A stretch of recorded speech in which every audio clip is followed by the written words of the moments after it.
Bom dia a todos e todas. É uma alegria receber vocês aqui nesta manhã. Muito obrigada a vocês que nos acompanham. Eu gostaria de agradecer muito a colaboração aqui de todos os colegas que têm participado das palestras, têm oferecido, né, a possibilidade de discussão sobre Ulisses de Joyce. E nesta manhã nós vamos ter a quarta palestra, nós organizamos 5, como vocês sabem, e teremos a quarta palestra nesta manhã, que será proferida pelo professor doutor Jorge Lopes, da Unesp de Assis.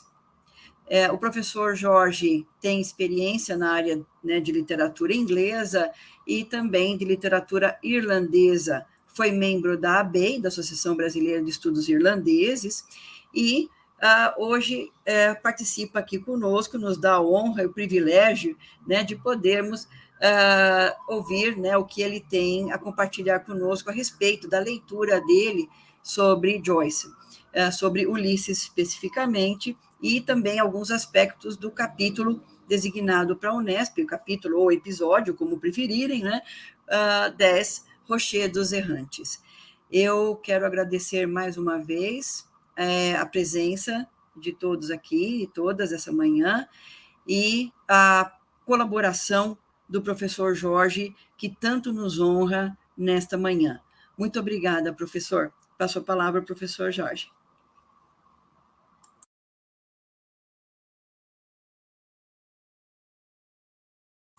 Precisa abrir o microfone, por favor, por gentileza.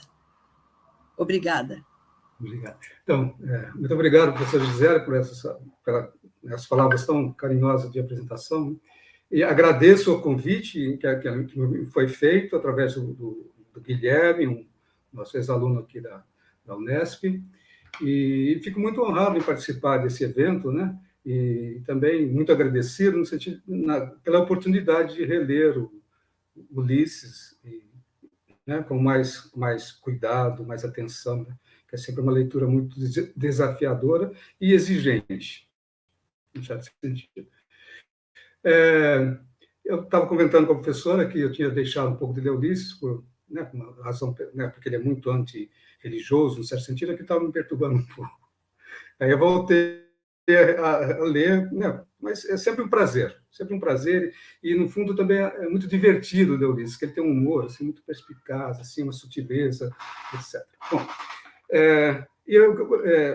então, feito o agradecimento, eu gostaria de salientar que a leitura, toda forma de leitura é uma ação coletiva.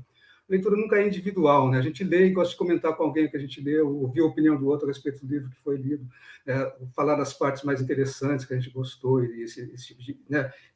Então, a leitura sempre é uma ação coletiva. E a leitura do Joyce é mais ainda, né? No sentido que ele é um livro tão desafiador, tão cheio de meandros, né? Que acaba, e é sempre a leitura coletiva sempre contribui para que todos, né, tenham uma visão mais ampla, né, do livro. Então, qualquer incongruência aí da minha parte, por favor, podem interferir sem problema, tá, ok? Eu considero, né, todo mundo está aberto, nós estamos todos abertos para conversa, de certa forma. Então, eu agradeço a professora Gisele, a professora Nilze, né, e a Anne, que está assessorando, né, na transmissão, né.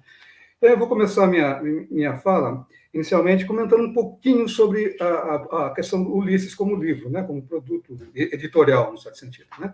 Então, Ulisses ele foi escrito entre 1914 e 1921. Ele foi publicado, efetivamente, como um todo, em 1922, né, foi publicado na França. Mas ele já tinha sido publicado em séries, em capítulos, numa revista norte-americana chamada Little Review. A partir de março de 1918, ele estava sendo publicado nessa revista. Só que em 1920, logo após a publicação do capítulo chamado episódio 13 da Náusea, onde o personagem lá ele se masturba nesse meio em público, lá, né? Não em público, mas num lugar público, de certa forma, o livro passa a ser proibido como obsceno. Aí, 500 cópias da revista são queimadas, os editores da revista são processados, têm que pagar uma multa, e o livro passa a ser proibido. Há uma associação, New York Society for the Suppression of Vice, abre um processo e o livro fica proibido. Nesse período, embora o livro fica proibido até 1933, me parece, mas, mesmo assim, edições do Joyce eram contrabandeadas dos Estados Unidos e lidas, né? Então, deixa eu dar uma olhada. Aí, os editores da editora Random House decidiram montar um processo assim, né, para tentar a liberação do livro. Então, eles encaminham. Então, ao livro, ele é, de certa forma, ele é julgado. Então, é o caso que vai se chamar The United States of America versus One Book Called Ulysses. Então, vocês podem procurar, né, na internet, vai ter, né, toda a história desse julgamento do livro. E aí os editores da Random House, eles né, trabalham, de certa forma, para que o livro caia na mão de um juiz, especificamente, porque o juiz era literato, ele gostava de escrever, ele fazia os pareceres dele de uma maneira bastante poética e tal. Então, eles conseguiram que o livro passasse para a mão desse juiz, o senhor Wolseley, John Wolseley. E ele, Wolseley, né? E ele, o livro vai ser julgado, etc. Tal, e ele dá um veredito, né? Liberando o livro, justificando que o livro não era obsceno, etc. e tal, que só tinha uma linguagem chula, mas aquela linguagem se justificava porque era a linguagem da classe média baixa de Dublin, etc. e tal, e que nada tornava o livro obsceno, que o livro falava sobre coisas da vida, né? Encontros e incidentes da vida das pessoas, de maneira geral.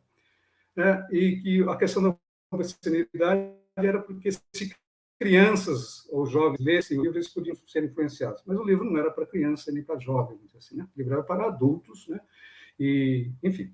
E aí, o livro, a partir de 1933, ele é liberado. Então, isso é interessante como uma história, né, de como o livro foi julgado e foi, né, enfim, foi processado, etc. E tal.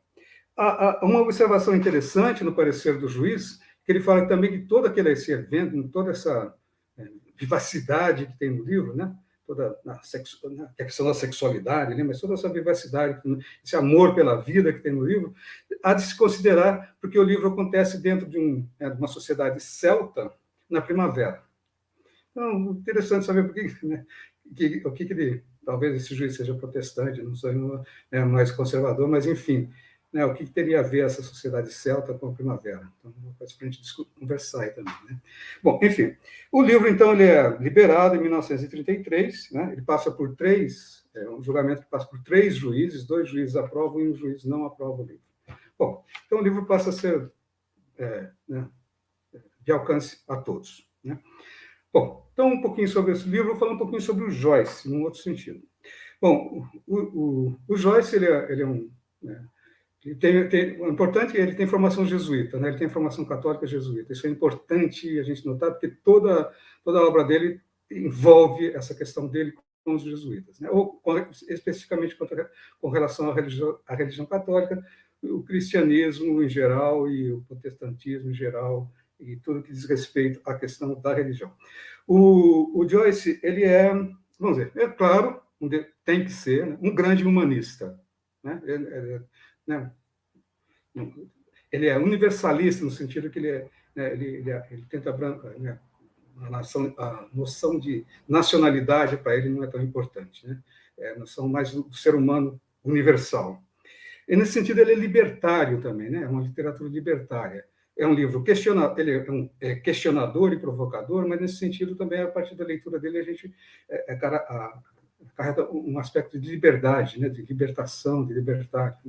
Bom, ele questiona, né, por isso que o Ulisses, né, ele questiona a noção do herói, principalmente do herói da guerra, né? Ele questiona a questão do nacionalismo, questiona o patriotismo, questiona o patriarcado. E aí tudo que diz respeito a isso, né, machismo, etc. e tal. Então, ele é um partidário da não violência, e, portanto, ele é um pacifista, né? E também, nesse sentido, também ele é partidário da não coerção, ou seja, não vai fazer nada coercitivamente, faça por sua vontade própria, por seu livre-arbítrio, não deixe ser coagido por um outro poder. Né? Então, tem isso muito presente na obra dele. E não há justificativa, para ele não há justificativa para a guerra, de maneira alguma. né? A violência não é justificativa para nada. Bom, nesse sentido também, ele desafia a igreja. Ele questiona a igreja, muito a igreja. Então, ele questiona né, com inside information, vamos dizer assim, né? Como ele estudou desde criança com jesuítas até o colegial, vamos dizer assim, então ele tem a inside information, ele sabe tudo a respeito da igreja, né? Então, desse ponto de vista, ele pode olhar, né, expor essa igreja de um olhar muito crítico, né? E que é né, um dos elementos também muito presentes na obra de Joyce. A questão esse desafio da igreja, principalmente da igreja católica na Irlanda, naquela época, né, é a igreja como forma de coerção social, de controle social, controle do comportamento e principalmente do controle da sexualidade, o controle do corpo e o controle também da sexualidade da mulher, vista numa sociedade machista e patriarcal. Então, esse controle, principalmente da sexualidade feminina, é um elemento bastante importante, né? A gente vê naquele conto maravilhoso, por exemplo, Evelyn, né? que né, pequenininho, curtinho, mas que é uma excelente iniciação para quem está lendo Joyce, né? Ele trata um pouco desse né? Bom, outra coisa que eu queria falar, também falando do Joyce, e agora indo para Ulisses um pouquinho, né? Sempre o Joyce, o ambiente dele é a cidade de Dublin. Tá? Ele mora na Europa, tal, etc. Viveu grande parte dele na Europa como exilado, tal, mas ele não deixou a cidade de Dublin. Então, o tema dele sempre é a cidade de Dublin, desde os dublinenses, né? No Retrato de Artista quando jovem seria uma autobiografia, né? Aquele romance de construção do artista, né? E no Ulisses, a gente poderia vê-lo assim como uma ampliação dos dublinenses, centrado em 3 personagens. Muitos dos personagens dos dublinenses aparecem, né, estão presentes ali em trechos do Ulisses, principalmente nesse capítulo 10, a gente vai ver que tem personagens lá que apareceram lá nos dublinenses, e então ele fosse uma extensão da vida em Dublin. Então, né, por isso que eu tenho aqui comigo, né, um guia de Dublin. Eu posso vir aqui, mas posso também entrar no Google Maps, lá hoje, né, com o recurso do Google Maps, e me localizar onde as coisas estão acontecendo. Então, por exemplo, quando o padre Comey, né, o reverendíssimo superior, sai para andar, ele passa ali perto da Richmond Street, né, onde aconteceu a história do Araby, né, onde tem os colégios dos Christian Brothers, ali, dos irmãos cristãos. A história do Araby é localizada naquele espaçozinho ali. E, bom, que a gente vai ver, vai né, tomando conta dessas histórias, né, desses detalhezinhos assim. Bom, então, a cidade, em certo sentido, é uma das grandes personagens do Ulisses e do Joyce. Então, para ele, a cidade é esse universo, esse espaço, mas que a vida está ali. E o cidadão e os dublinenses estão ligados. E lembrar a cidade, nesse sentido, a cidade moderna, né? Essa cidade que hoje a gente temos aí. Né? Então, nesse sentido, como cidade moderna, de uma paisagem urbana, né? A gente vai ter todos os lugares, os bondes, as lojas, os bares, os açougues, as quitandas, os hotéis, os restaurantes, o rio, o botequinho da esquina, as esquinas todas, os becos, as praças, as pontes, os barulhos, os ruídos e o movimento da cidade como um todo. Então, o mapa, esses elementos da cidade constituem grande contexto da história, grande parte, né, da obra de Joyce, tanto os dublinenses quanto o Ulisses, que nós estamos tratando aqui. Bom, dito isso, podemos avançar um pouquinho sobre os personagens do Ulisses. Quem são, né? Sobre o que é Ulisses? Na verdade, é um dia, né? Começa às 8 horas da manhã, né? E vai até, passa um pouco de um dia, vai até 2 da madrugada do dia seguinte. Então, a história, né, transcorre nesse período. E aborda principalmente a vida de 3, né, dublinenses. O senhor Bloom, a esposa dele, a senhora Bloom, o senhor Leopold Bloom, a senhora Marion, ou Molly Bloom, e o escritor jovem Stephen Dedalus, né, que é um alter ego do James Joyce, que é o grande personagem lá do Um Retrato de Artista quando Jovem. Então, nós começamos a história com esses 3 personagens. Aparecem alguns outros, como, por exemplo, o Blazon Boylan, que é o provável amante da Molly, né? Então, tem a historiazinha lá de um adultério, não chega a ser uma traição, né? Porque a vida do Molly e a Bloom, eles estão casados, ele tem 38 anos, seja de 38 anos, ela 33, estão casados, eles têm uma filha de cerca de 15 anos, perderam um filho que morreu logo após o nascimento, alguns dias depois do nascimento, eles perderam um filho que estaria completando 11 anos, né? Então, o Bruno ele vive um pouco, né, na expectativa da filha que está saindo de casa, na perda do filho, e o casal não faz sexo, pelo que a gente tem conhecimento, há cerca de 10 anos. Mas, embora eles não tenham essa intimidade sexual, eles convivem muito bem, de certa forma, né? Inclusive, assim, no primeiro, eles conversam, então a gente vai ver um pouco nessa história aqui. O Bloom, ele gosta de comprar livros meio pornográficos, meio eróticos para a mulher dele ler. A mulher dele gosta de ler esses livros, então ele pensa, vou ter esse livro que vai aparecer uma cena aí nas Rochas Errantes, né, que ele vai ler um livro lá. Então ele está sempre, eles convivem bem. E uma coisa interessante, que, né, quando a gente vai ver esse convívio entre eles, logo ali no capítulo 4, né, da Calypso, né, que ele está lá com a mulher, preparando o café, vai lá na cama com ela, tal, não sei o quê. E, então, eles leem os livros e conversam a respeito dos livros que ela está lendo, ela faz um comentário, etc. E aí ela pergunta para ele o significado de uma palavra que está lendo no livro que ele não sabe o que é, que ela não sabe o que é a palavra metempsychosis. Metempsychosis. Daí ele fala, essa palavra significa a transmigração de almas, ou seja, a questão da reencarnação, né? Que as almas se, né? Esse ciclo de reencarnação, pouca coisa budista lá, né? Reencarnação. Mas a questão da metempsychose já fazia parte da filosofia grega desde Pitágoras e vai para Platão, também já tratam dessa questão da metempsychose, que é da transmigração da alma, que é uma coisa que se contradiz um pouco ao cristianismo, né, e ao catolicismo, que a reencarnação no sentido depois da morte e tal, né, a ressurreição da carne, né? A gente reza o credo, né, tem a ressurreição da carne. Né? Então, ele se contrapõe já um pouquinho a isso aí. O Leopold Bloom, ele é de ascendência judia. Isso é importante, porque no livro tem uma questão de antissemitismo muito forte aí também. Ele é de descendência judia, mas ele não professa o judaísmo, ele come porco, etc. Ele não gosta de rim de porco especificamente, um gosto estranho, né? Gosta de fritar rim de porco, comer porque ele fica com sabor de urina na boca. Enfim.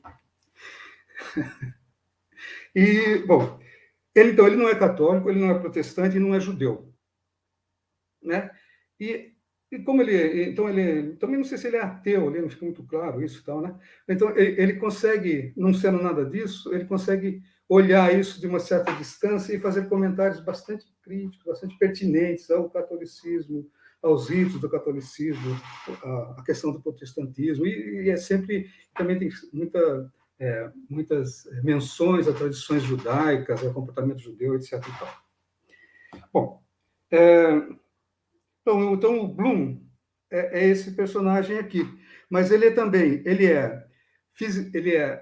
a gente poderia dizer que ele é um fisicalista, no sentido que ele se atém à matéria, ao corpo, né? Então ele é muito mais corporal, né, no sentido do que mental. Então, ele está muito atento ao sabor, ao cheiro dos alimentos, ele está muito atento ao sexo, no sentido do calor do corpo, né? Para ele, o ato de urinar, peidar, defecar, está sempre presente, né? E ele também está muito presente no pensamento dele a questão da fecundação, da gestação, do parto e da morte. Então, ele é um cara, vamos dizer assim, ligado à vida no sentido mais material e físico da vida. Ele não está fazendo muitas elucubrações filosóficas, etc., metafísicas, etc. Bom, então, assim, também como judeu, né, assim, ele é, né, essa ascendência judia dentro do mundo da Irlanda, né, ele é um pouco marginalizado, ele é ridicularizado, meio que excluído socialmente. A gente vai notar um pouco isso no capítulo, vai fazer algumas menções a isso. Né? Ele é um tipo, se visto como um tipo meio estranho ali. Todo mundo conhece ele, etc., mas ele, né, aquele tipo que não pertence muito a nós, a gente vai ver isso posteriormente. Bom, então o Bloom, ele sai de casa por volta, vamos lá, das 10 da manhã, talvez entre 9 e 10 horas da manhã, ele sai de casa e só volta às 2 da madrugada.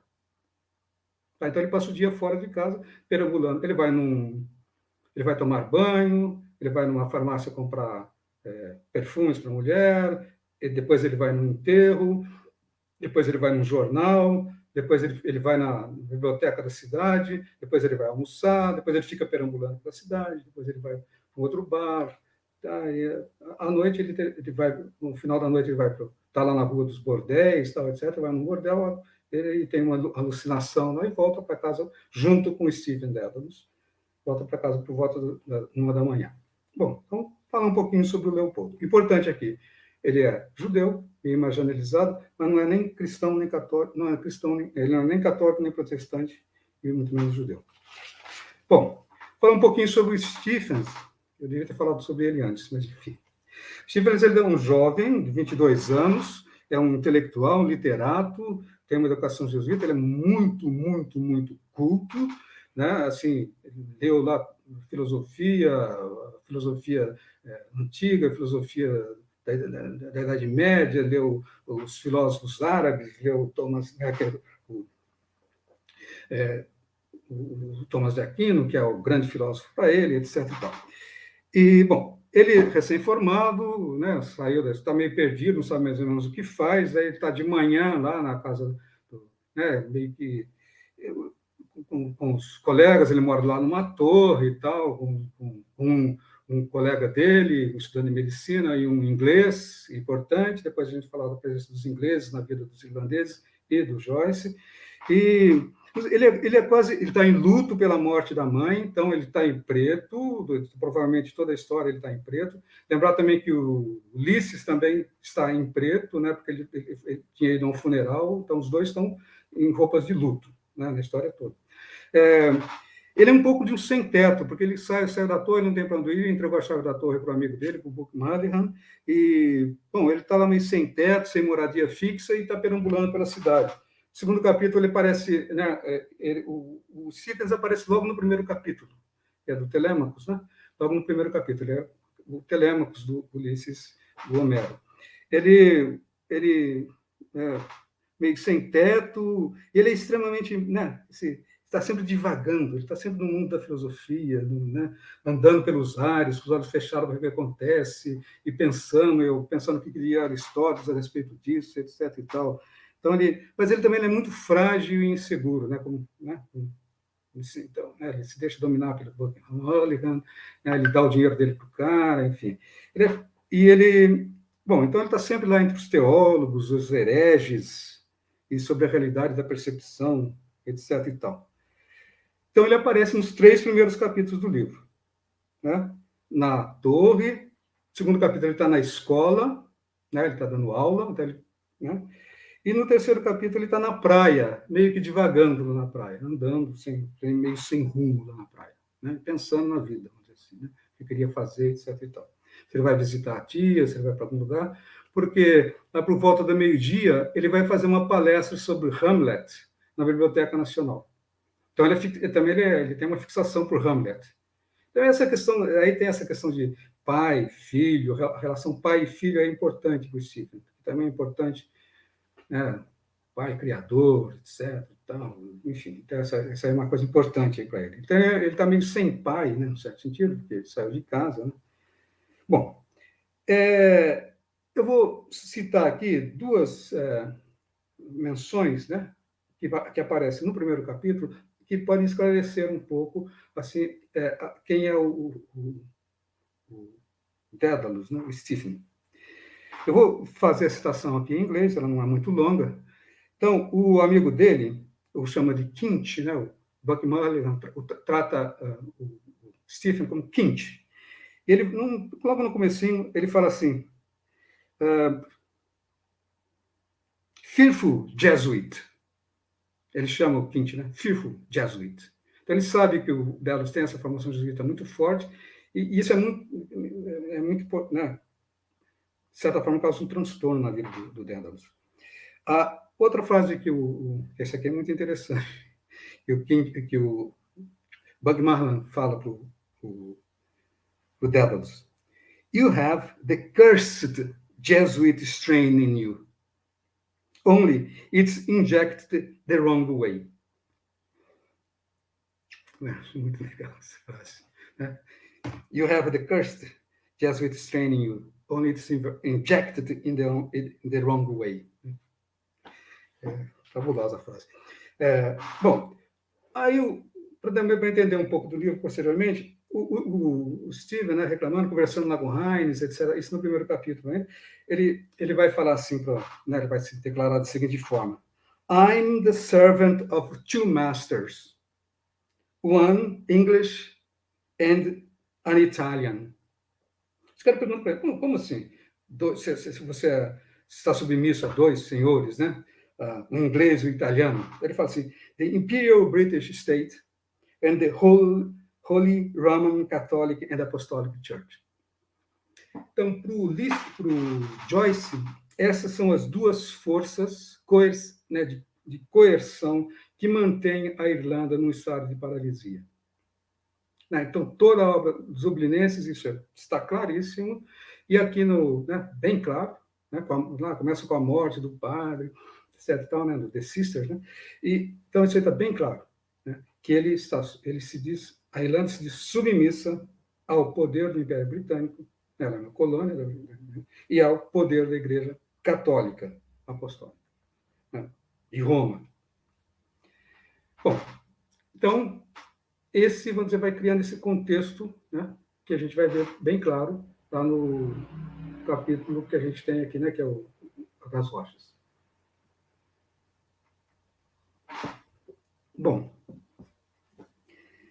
outra coisa que é importante a gente mencionar também no Ulisses é a questão do antissemitismo. Né? Então, logo nos primeiros capítulos, essa questão já aparece. O Heinz, o inglês que mora com o Stephen e o Buck Mulligan na torre, eles estavam lá conversando, não sei por que exatamente o contexto agora, mas ele menciona assim, I don't want to see my country fall into the hands of the German Jews. Né? Por que ele está falando isso? A gente pode depois, né, buscar saber, mas ele está fazendo uma menção aqui ao, né, o poder dos judeus. Né? Então, eu não quero que a Inglaterra se submeta ao poder dos judeus alemães. Ponto.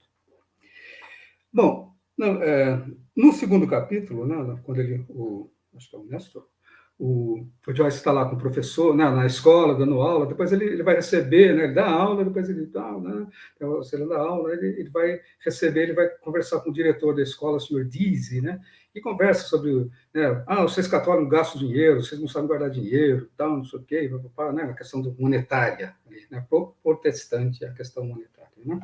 Vocês gastam muito, vocês não têm controle de nada, tal, papapá. Aí no final, daí não vou saber o motivo, mas ele tem, no finalzinho, ele fala assim, a Irlanda tem a honra, vou ler em português aqui, na minha tradução, mas está em inglês, tem a honra de ser o único país em que nunca perseguiu os judeus. Aí parece que o Dédalus pergunta, mas por quê? Por que nós nunca deixamos eles entrar aqui?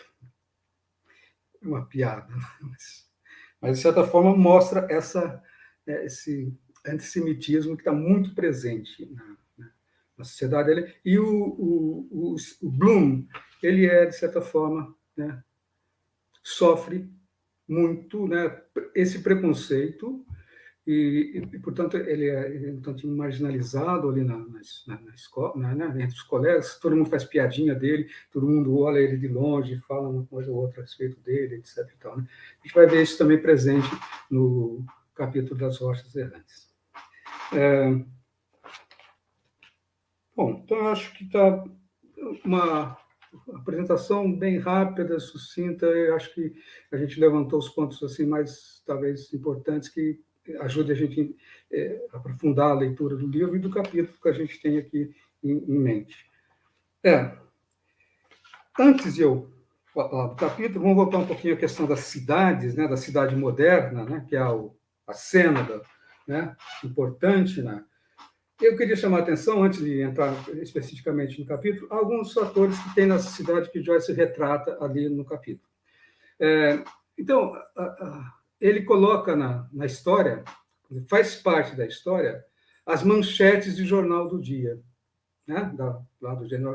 Então, o padre está andando ali na rua, vê a manchete de jornal, ele pensa nas coisas. Outra cena também, eles vão comentar a respeito dessa manchete de jornal do dia, que é uma coisa, né, muito cidadina, vamos dizer assim, né? Muito do meio urbano. Né?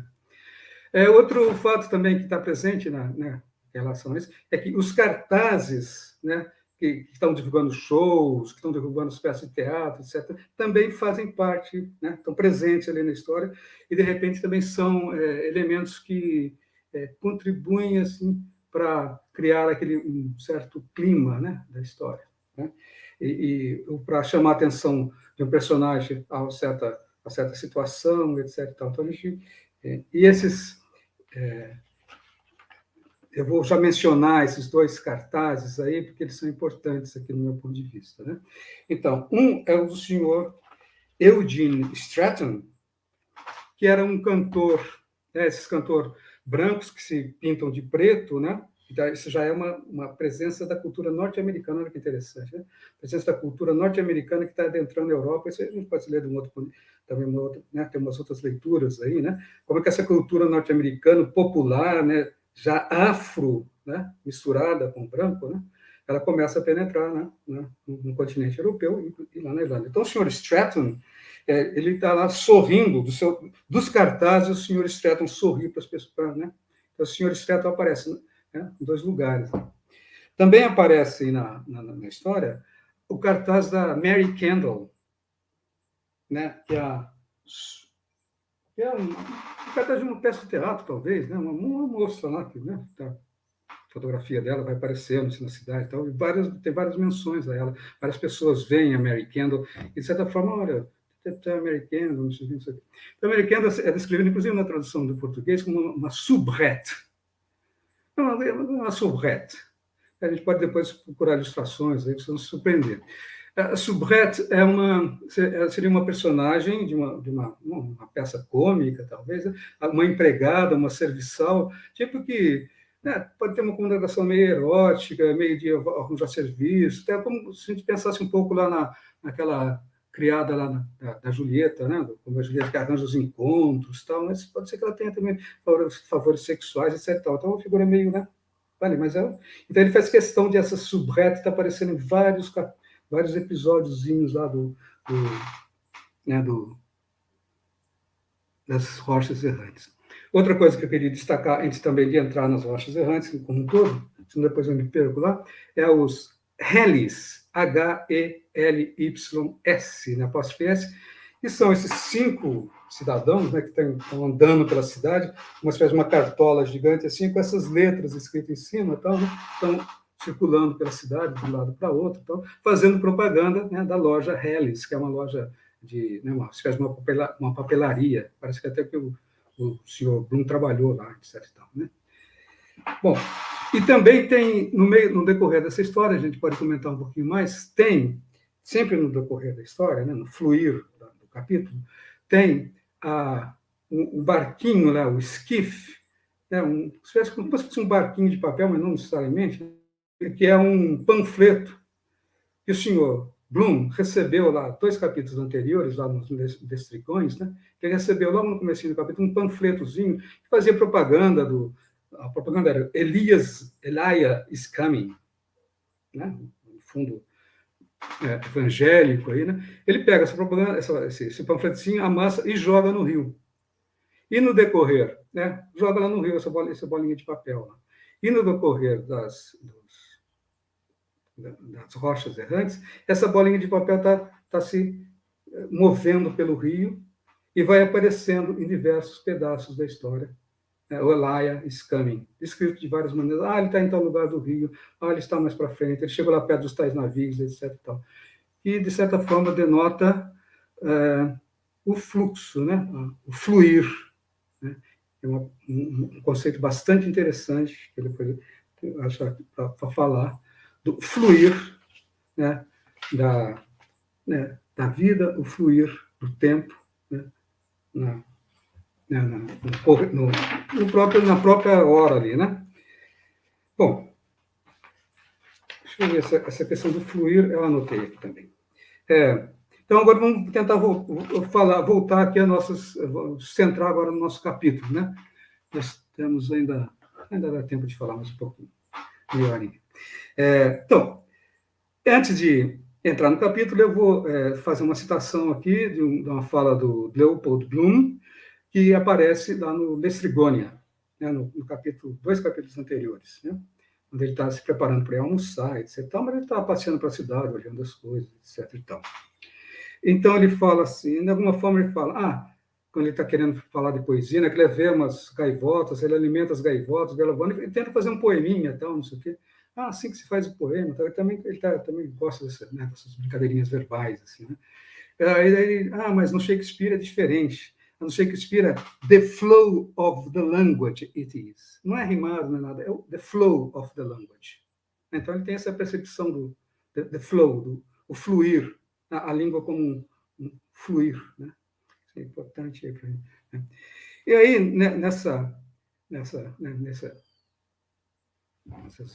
confabulações mentais do Sr. Bloom, né, ele vê uma propaganda num barquinho. Lembrar que o Sr. Bloom, a profissão dele, ele é agenciador de anúncios para jornais. Ele está sempre atento assim, à questão do anúncio, de propaganda, está sempre pensando nisso. É que ele vende, né, ele vende anúncios, né, ele vai numa vende esses anúncios para os jornais. Né, então, ele ganha, não sei quanto que ele ganha, mas ele vive disso, né, pelo menos na história dele. Né? Então, ele vê uma propaganda de roupa, de calças, na verdade, num barquinho ali na beira do rio. Daí ele pergunta, ele está sempre pensando também em dinheiro, né? Quanto será que o cara está pagando para a propaganda ali, né? Então, não sei o quê, quanto será que fica? Propaganda você pode pôr em qualquer lugar, então, não sei o quê, não sei o quê. Daí ele pensa assim, mas how can you own water, really? Que o barquinho, né? How can you own water, really? It's always flowing in a stream, never the same, which in the stream of life we trace, because life is a stream. Então, essa noção de fluxo contínuo é uma coisa bastante importante, né, na concepção do mundo do Joyce. Bom, eu posso falar um pouquinho aqui também, posso deixar para depois, talvez, a questão do Joyce e o modernismo, né, que tem a ver muito com esse capítulo, ou com toda a obra do Joyce. Mas vamos deixar um pouquinho de lado, vamos entrar direto nas rochas errantes, e depois, se houver tempo, a gente fala um pouquinho sobre essa questão do Joyce e o modernismo em si. Lembrar que o Joyce ele é o grande escritor do modernismo, né? Quanto o modernismo na pintura, a gente poderia dizer lá que ele começa com o Picasso na Demoiselle d'Avignon, né? E com o Stravinsky na música, né? Com a Sacração da Primavera. Na literatura, o modernismo ele é o Joyce e o T.S. Eliot. Então, vamos ver, né? Os dois, assim, na literatura, são os marcos do modernismo. Bom, o que nós temos, então, nas rochas errantes? Nós temos uma multiplicidade de eventos, e esses eventos eles são concomitantes, né? Que é esse fluxo constante, permanente, contínuo, sincrônico. Né? Então, está tudo ali presente. Né? Esse fluir o tempo, e as coisas vão acontecendo todas ao mesmo tempo. Né? Todas as coisas estão acontecendo ao mesmo tempo. Né? Agora, se na música, por exemplo, eu posso fazer essa noção, fazendo um naipe de instrumentos, etc. e tal, uma série de coisas ali para dar essa noção, né, de concomitância, ou de polirritmia, ou de, né, uma sonoridade, né, de essa cacofonia, etc. e tal, né? Como ele vai fazer isso na literatura? Então, eu achei a primeira desafio, como ele vai fazer isso na literatura? Né? Como ele vai fazer essa concomitância, né, de eventos, né, de escrever no literário? Bom, como que ele vai descrever esses cidadãos, né, indo e vindo, né, concomitantemente? Então, a gente vai explorar, ver um pouquinho como que ele faz isso nesse capítulo. Bom, uma ideia interessante aqui, eu poderia dizer assim, que ele faz uma bricolagem de acontecimentos. Né? Ou o desafio técnico-linguístico dele é fazer uma bricolagem desses acontecimentos. Né? Ou fazer como eu tenho pensado antes, uma composição cubista, né? Uma coisa, né? Que ele pode fazer isso. E pensando em composição cubista, eu penso muito poderia ilustrar, infelizmente eu não tive tempo de fazer o PowerPoint, no cubismo do Mondrian. O Mondrian é um pintor muito interessante, né? Ele tem várias fases, ele tem uma fase cubista muito interessante. Depois ele faz aquela fase última dele, que é de usar só as cores, os planos e as linhas, né? Cores fundamentais, as linhas e os planos. Né?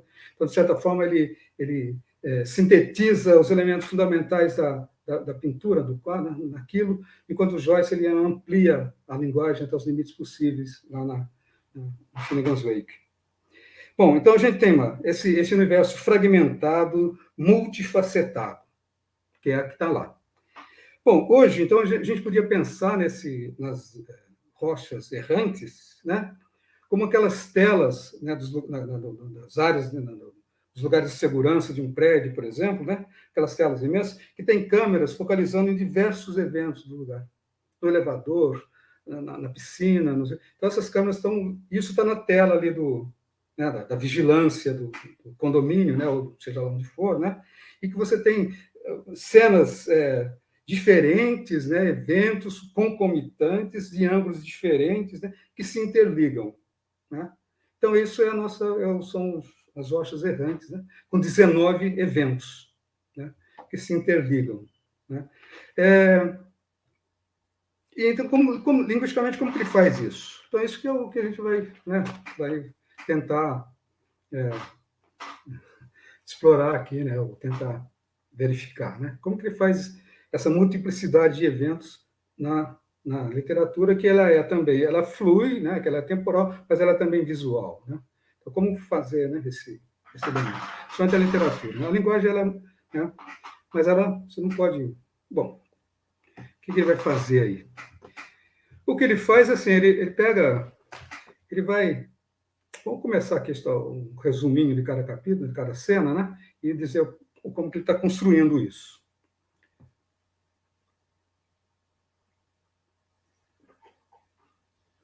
Bom, a primeira cena, então, pensei um pouquinho também no cinema do Eisenstein, né? Do Que Viva México, por exemplo, o Encoraçado Potemkin, né? Que são aquelas tomadas de imagens de vários ângulos, de situações diferentes. Né? Então, aí também ligando o Joyce, né, a linguagem modernista. Né? É uma coisa meio interessante isso também. Né? Bom, então o capítulo começa lá, já diferente, já inicialmente com, né, o superior, o reverendíssimo John Cummey. Né? Já veja como ele é tratado ali, né? O reverendíssimo. Né?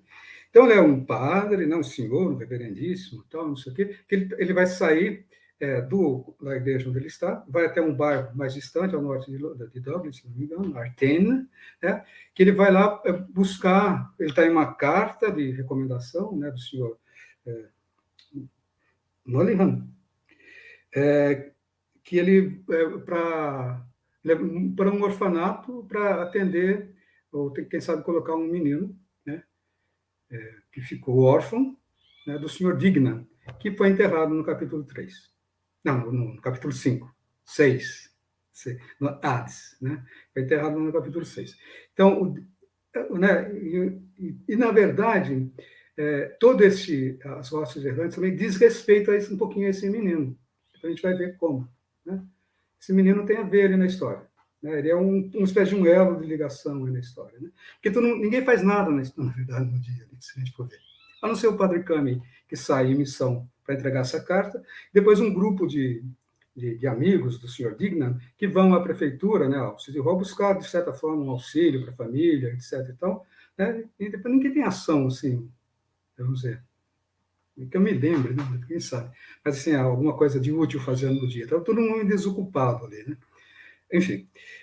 Bom, então o senhor Dignan sai lá para o senhor, o reverendo sai, né? Para ele está um dia maravilhoso, tranquilo, para ele é super de bom humor, está tudo maravilhoso. A primeira pessoa que ele encontra é o marinheiro perneta, marinheiro que está pedindo dinheiro. Mas ele não é generoso. Ele não dá dinheiro, passa do cara, abençoa, qualquer coisa, uma benção para ele, mas dinheiro mesmo ele não dá para o cara.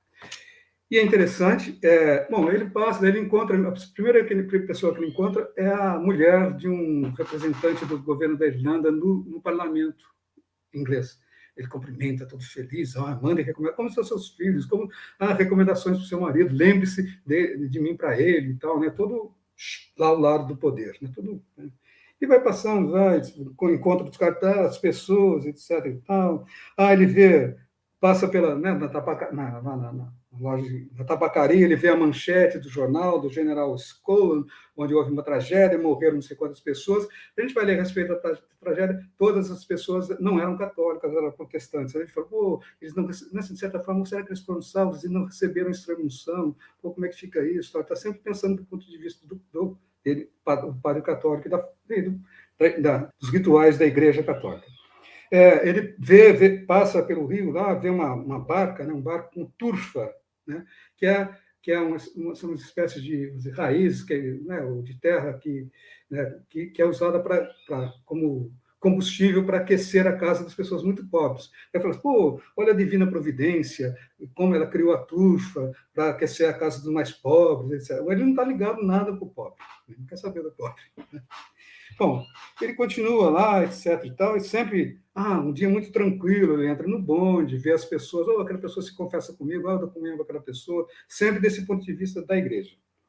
Bom, ele está também, lembrando lá, ele passa pelo cartaz do senhor Eugene Stratton, que é esse branco pintado de negro, né, esse black-faced man, né, que vai fazer um show. Ao passar pelo cartaz, ele lembra dos negros na África, coitados dos negros, não receberam o batismo, será que eles não são salvos? Não sei o quê, e papai fala do padre, lá um belga que escreveu um livro e tal. Sempre do ponto de vista da hegemonia da Igreja Católica.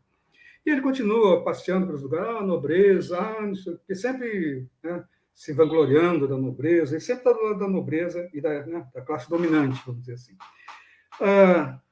E essa questão do controle sexual. Né? Então, ele está falando lá, ele vai passando nos lugares, faz referências históricas lá ao castelo de Malahide, ao castelo, né, a área de Belvedere, aos nobres que viveram naquele lugar, cita lá, menciona uma história de uma traição lá, que traiu a mulher, traiu o cara, mas só ela mesmo sabe se o fato foi consumado ou não, pela confissão, não sei o quê, a gente não sabe, está sempre essa visão da Igreja Católica. Bom, então ele vai falar, né, quando ele comenta a respeito desse possível adultério, ele vai falar assim, nos tempos de antanho, né, ele era misericordioso e honrado, sabia os segredos das confissões, etc. Então, ele está vivendo nesse poder da igreja, né, junto à nobreza, né, e quando ele menciona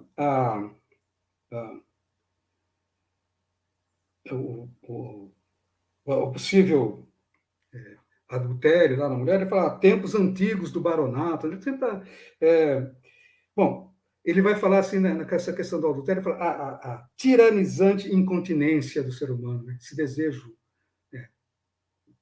desejo pelo sexo, né, desejo pela atividade, né, o desejo, de certa forma. E aí ele mostra essa questão do controle sexual que a igreja exerce.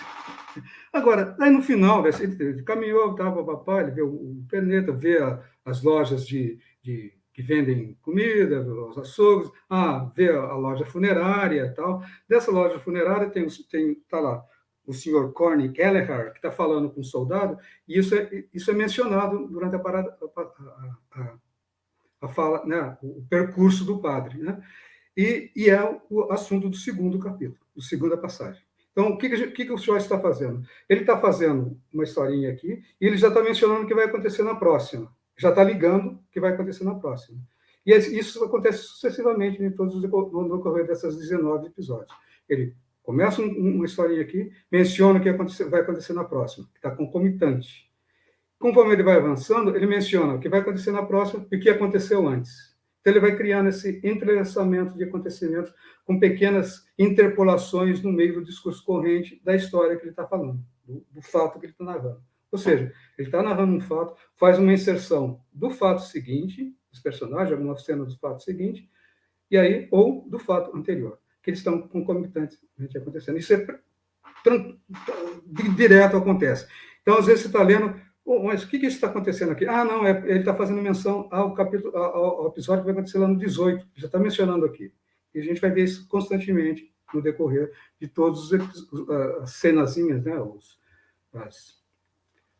esses pequenos eventos que vão acontecendo durante o dia. Bom, com relação ao controle sexual, né, da igreja, né? No final da caminhada do Padre Kami, que ele está lá no lugar, passeando, já pegou o livro dele das horas para ler, e tal, etc. Então, provavelmente ele está passando perto de um parque, de um jardim, né?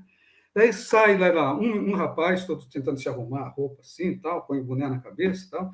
Depois, logo atrás dele, sai uma menina, né? Arrumando a roupa, tal, com um buquê de flor na mão, tirando uma... Então, o rapaz ergueu abrupto o boné, se arrumou lá, não viu o padre, lá saiu lá do matinho, do lugar onde eles estavam, e a moça, abrupta, curvou-se e, com lenta atenção, solta da saia leve um graveto agarrado. Dá para saber onde eles estavam, né? É o casal, né? Eles saíram lá do jardim, do matinho, etc. Então, o rapaz sai todo arrumando a roupa, tal, não sei o quê. A moça também sai tudo se arrumando, limpando o vestido, tal, blá. Provavelmente eles tinham ido lá e estavam transando, alguma coisa assim, e eles saem e veem o padre.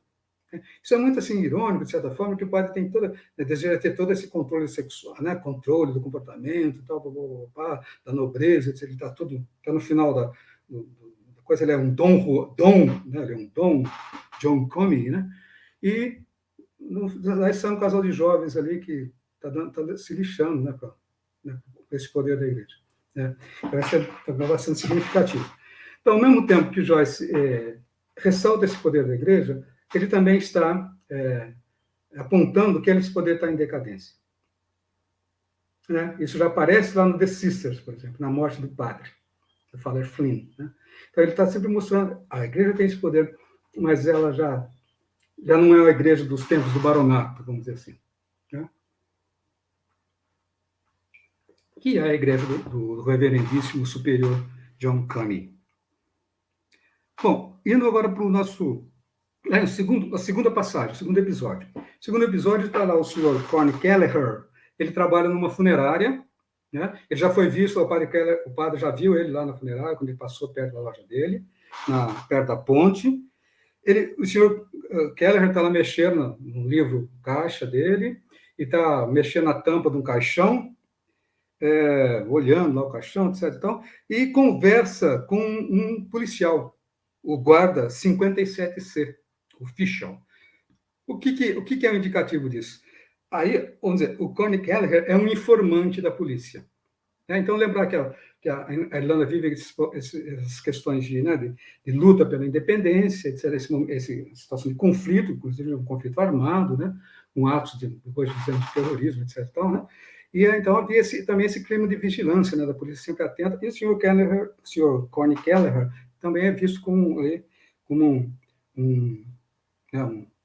um agente, né, um informante da polícia.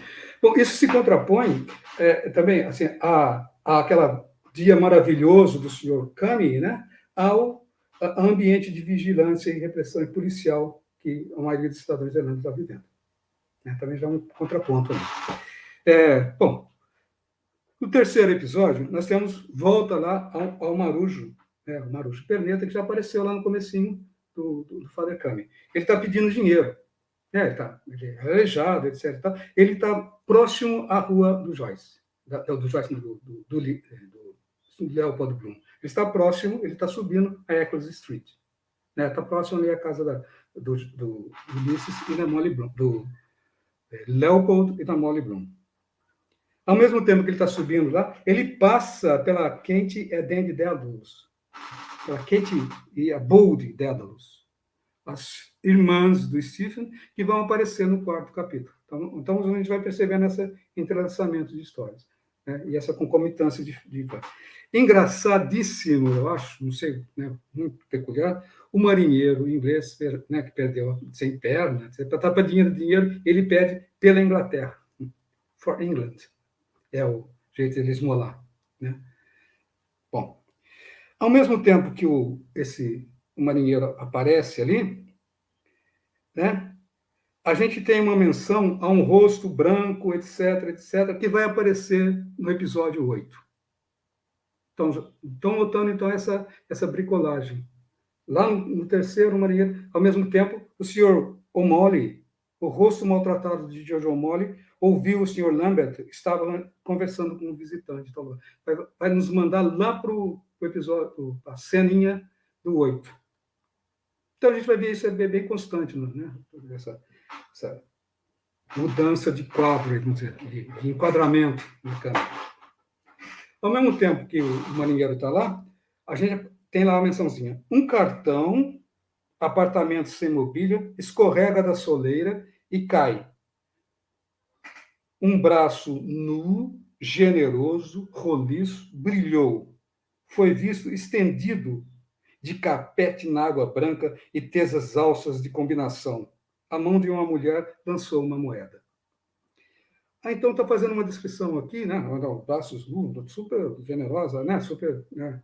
Corporal a descrição, né?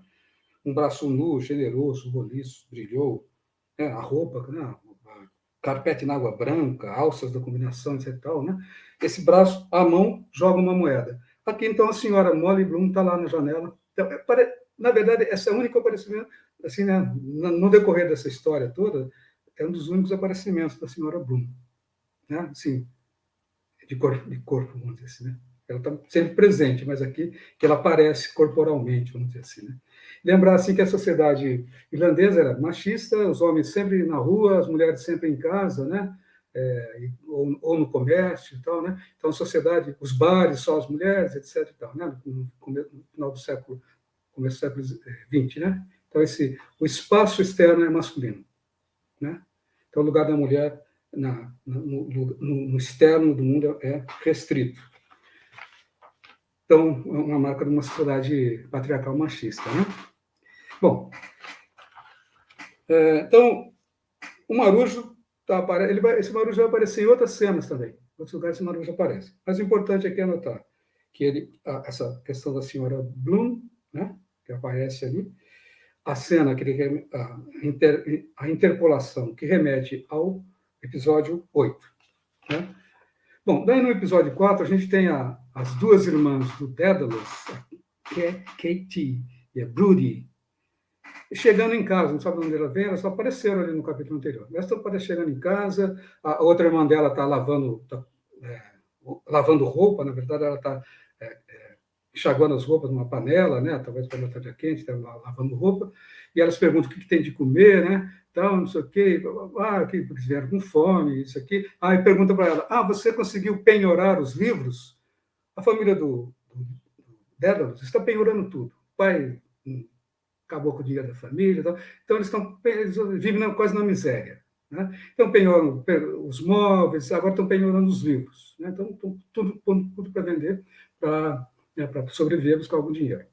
Interessante, né? Então ela fala, você conseguiu penhorar os livros? Não consegui, não. Mas onde você foi? Eu fui na McGuinness, na senhora, né? Que é mencionada no capítulo 1, com o padre Kami, ele encontra essa senhora McGuinness, que mulher elegante. Então, mas ela administra uma casa de penhor, Mas tudo bem, mas ela é muito elegante, etc. Então, mostrando essa relação do poder econômico, né? É uma casa de penhor, né? Ela parece a rainha da Escócia, etc. Então, né? Bom, ao mesmo tempo que a Kate e a Brooke estão lá em casa, o padre Cami esse quadro está lá passeando no jardim. Então, a gente tem essa interpolação que remete a uma cena anterior. A menina pergunta, não tem nada, uma das meninas pergunta, não tem nada para comer? Não tem nada para a gente comer? Daí ela fala, daí ela abre, tem uma sopa de ervilhas. Onde você pegaram a sopa de ervilhas? Foi lá a irmã que deu para a gente. Então, eles estão vivendo da caridade, de certa forma, né? Bom, a gente vai ver um pouco disso um pouquinho mais à frente. Agora, daí pergunta, onde está a outra menina, a Dilly? A Dilly vai atrás do pai, que o pai está bebendo num bar, ela vai atrás do pai dela, nos capítulos mais à frente, para conseguir dinheiro, né? Porque eles não tinham dinheiro para comer. Bom, então, nesse capítulo 4, é a primeira vez, nesse episódio 4, nesse trechinho, nessa cena 4 aqui, né? É a primeira vez que aparece aquele esquife, aquele panfleto que foi jogado no rio. Ele está chegando, está navegando pelo rio Liffey. Aquele panfleto anunciando Elijah is coming, que o senhor Bloom recebeu lá anteriormente, ele amassou e jogou no rio. Esse panfleto está descendo o rio, e ao mesmo tempo que ali ele está as irmãs do Dédalus estão lá na casa comendo, esse bolinha de papel está na corrente do rio, está no fluxo do rio. Essa menção ao esquife também vai aparecer no capítulo, no episódio, na cena 12, no evento 12 e 16. Então, ele está fluindo na história. Aí, então, nós vamos agora para o episódio 5, para a historinha número 5, que acontece lá numa quitanda, numa loja que vende frutas. Né? Então, está uma mocinha lá, e está vendendo, está forrando um cestinho. Aí tem a descrição das frutas também, que é muito interessante, né? Que tem uma sensualidade aí. Peras gordas, maduros pêssegos avermelhados. Né? Então, ela está fazendo uma cestinha. Quem está comprando essa cestinha é o Boylan, o Blaise Boylan, que o Caetano Galindo traduz como Rojão Boylan, para dar a ideia dele, é um cara fortão, né? Disposto, cheio de saúde, né? Então, e que está comprando essas frutas, etc., para mandar lá para a senhora Bloom, com quem ela vai ter com quem ele vai ter um encontro às 4 horas da tarde. Né? Então, ele já está preparando, comprando umas frutas, tal, não sei o quê. E o senhor Rojão Boylan, aqui ele é descrito, ele é mostrado como tipo um galanteador, né? Um galanteador meio fajutão, assim, né? Tipo, não, eu vou pegar todas, não sei o quê, tipo assim, né? Comer aquela lá também, entendeu? Um tipão assim, né? E daí ele está olhando para a fenda da blusa da menina, né?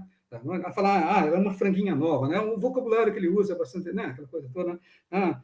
Daí ele está lá, ele tira um cravo que está aqui no vaso, põe na boca, faz uma gracinha para ela. A moça está se ligando para ele, né? Tá, pô, xarope e tal, né? Tudo, né? E ela continua lá, pegando as peras gordas e os pêssegos corados. Então, aqui também a gente tem a primeira descrição, assim, bem clara, de certa forma, um pouco, do Boylan, que é o Boylan é um agente, a Molly Bloom é uma cantora, né? Cantora, operetas, áreas, etc. E tal, né? E o Sr. Boylan é o empresário dela. Então, ele vai lá às 4 horas, na verdade, para tratar de um conjunto de apresentações que eles vão fazer. Né? Ele é o empresário, ele determina qual vai ser o repertório, etc., da senhora Molly Bloom. E talvez, eles até então tinham sido só essa relação de empresário, então, parece então que a partir desse dia ele passa a ser também amante, né? Não fica muito claro isso, de certa forma, mas vamos tomar que seja assim. O Bloom acredita que vai ser assim. O Bloom também era meio preocupado, né, com o adultério. E ele também comete umas falhinhas dele, né? Ele mantém correspondências com uma moça, que ele fala que perfume que você gosta da sua mulher. Também ele não é assim tão, vamos dizer assim, né, tão ascético, tão limpinho, vamos dizer assim, né? Mantém correspondência, usa um nome falso, se corresponde com uma moça, vai no correio meio escondido, tá? Cheio de subterfúgios, assim, para ter uma é um caso também, né? Só que não sabemos até onde vai isso. Bom, aqui também, nesse episódio 5, é também a primeira vez onde aparece lá os Hellis, né? O H, letra maiúscula, E, L, Y, apóstrofe S, né? Então, os Hellis marchavam diante, né, daquela lojinha lá, brancartolados, arrastando-se até seu destino. Então, de certa forma, também o Hellis também ele fica, né, meio que serpenteando-se pela cidade, né? Meio que, e mostrando, né, o nome, fazendo propaganda da loja. Então, eles também vão aparecer na cena 7 e na cena 19. Descritos de maneira diferente, mas esses réis também, assim como o esquife, estão deslizando pela cidade, ou serpenteando-se pela cidade. Bom, aí o Boylan, né, continua olhando para a moça, né, de maneira, né, sedutora, né, achando que está seduzindo, né, que está sendo sedutor, etc. E tal. Bom, essa é a primeira apresentação do Boylan, né? Assim como esse tipo, um sedutor vulgar, vamos dizer assim, né? Sem muita classe. Aí vamos para a cena 6, que começa com a fala do Almidano Artifoni. Só fala em italiano, né? A gente tem que decifrar o que está falando. Lembrar que o Joyce era professor de italiano, o Joyce foi professor formado em italiano e letras, tal. Era a língua que ele era mais fluente, etc. Então, né? Ele escreveu muito sobre a Irlanda, mas quando ele morava em Turim, ele escreve muito sobre a Irlanda, né? Em italiano, para mostrar para os italianos o que era a Irlanda, porque ninguém sabia o que era a Irlanda na Europa, né? Então, o período que ele passa em Turim, ele vai escrever, né, escreve para os jornais, então, uma produção muito, como jornalista, articulista, a respeito da Irlanda, mas ele escreve em italiano. Ele era fluente em italiano e também fluente em francês. Né? Bom, então ele tem começa o Almidano Artifoni. Almidano Artifoni. O Almidano Artifoni é músico e professor de canto. E ele está conversando com o Stephen, falando para o Stephen que ele tem uma voz muito boa, que ele precisava ter aula de canto. Se ele quisesse ter aulas, ele estava disposto a dar aula para ele. Né? E convida, então, porque a sua voz, etc, etc, etc. Bom, aí ele também fala para o Steven, olha, quando eu tinha a sua idade, eu também achava que a vida era uma merda, que todo mundo era ruim, que não dava certo, porque o Steven é um jovem revoltado, assim, né? Meio, né? Como eu falei, também sem teto, lá, meio, né, sem rumo, meio revoltado com a vida, sem saber o que vai fazer. Aí o Almidano fala, quando eu tinha a sua idade, também eu pensava assim, achava que a vida era uma... mas não, você deve se considerar. Então ele passa a ser assim, uma pessoa próxima que está preocupado, né, com o que o Dédalus vai fazer. Né? Então, convido o Dédalus para ter aula de canto. Bom, nesse episódio também, nessa cena, também acontece, né, de parar um trem, um bonde, e desse bonde descer tipo uma banda de escoceses, dos Highlands, que vão tocar num parque. Então, tá no meio da cena do Artifone conversando com o Dédalus, parou ali o trem, o bonde, né, desceu essa banda e vai lá no parque tocar. Esse grupo vai aparecer na última cena. Bom, vamos então para a cena 7. Estou falando bastante, mas acho que... Cena 7. Nós estamos agora no escritório da secretária do Sr. Boylan. Né? Então, o Sr. Boylan é um empresário, ela tem uma secretária, né? E a secretária está lendo um livro, né? Todo mundo lá está num livro meio escondidinho, lá, ela dobra o livro, põe na gaveta, tal. É o livro A Mulher de Branco, da escritora Mary Cecil Hay, né? E no meio dessa conversa aí, aparece lá, tem lá, né, no meio desse parágrafo, logo no comecinho, uma coisa muito estranha que aparece lá. O disco correu, ela vai escrever, né? Escrever alguma coisa na máquina. Mas aí aparece lá, o disco correu pelo sulco, tremeu em um momento, parou e lançou-lhes um olho lúbrico. 6. Isso aqui já faz uma referência à cena 9. Quando nós estamos lá na série, a menina, de repente, uma coisa toda desconectada com a história, você tenta entender o que está acontecendo na primeira leitura. Pô, mas o que está acontecendo aqui? Não, ele está escrevendo literalmente o que está acontecendo na cena 9. Então, mais uma vez, essa inter-relação de acontecimentos.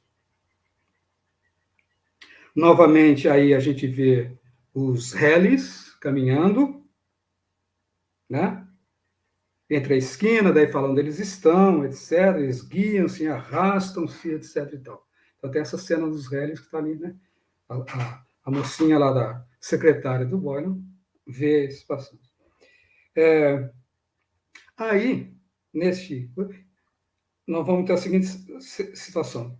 A mocinha, então, a secretária, a senhorita Dunne, ela encarou o grande cartaz de Mary Kendall, falando, né, o cartaz que estava lá dessa soubrette, né, charmosa soubrette.